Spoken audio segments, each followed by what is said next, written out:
তখনও বুঝে উঠতে পারিনি মিউজিকের পর দ্বিতীয় ভালোবাসাটা তুমি হয়ে উঠবে।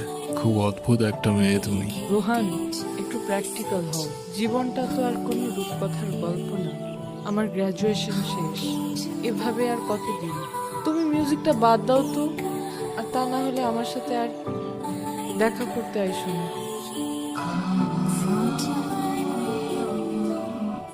আসসালামু আলাইকুম ভাই। আসসালামু আলাইকুম। ওয়ালাইকুম সালাম। দেখি গিটারটা। ভাই এটা রোহানের গিটার। রোহানের গিটার? তো তো কি হয়েছে? না ভাই কিছু না। হে যা, ছিঁড়ে গেল তো। ভাই এটা কি করলেন? তোর তোর রোহান রে কইস এই গিটারের তার যেমন ছিঁড়ছি না, তোর রোহান রে ধরলেও না এমন করে ছিঁড়েলাম। চোস কি হয়েছে?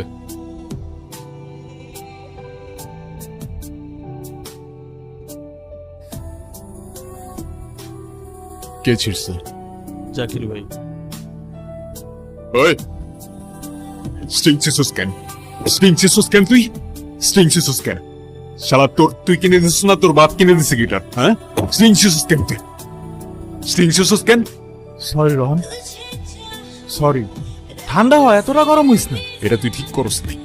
এটা কোনো র্যান্ডম গিটার না, এটা আমার ইমোশন। সবকিছু নিয়ে ফাইজলামি করা ঠিক না। তোর ইমোশন আছে, আমার ইমোশন নাই। আমার গার্লফ্রেন্ড তোর পোস্টে ক্রাশ লেগে কমেন্ট করবো কেন? আমার ভালো লাগে নাই তাই আমি তো তার থেকে। আরে তো তোর গার্লফ্রেন্ড তুই সামলা না ব্রো।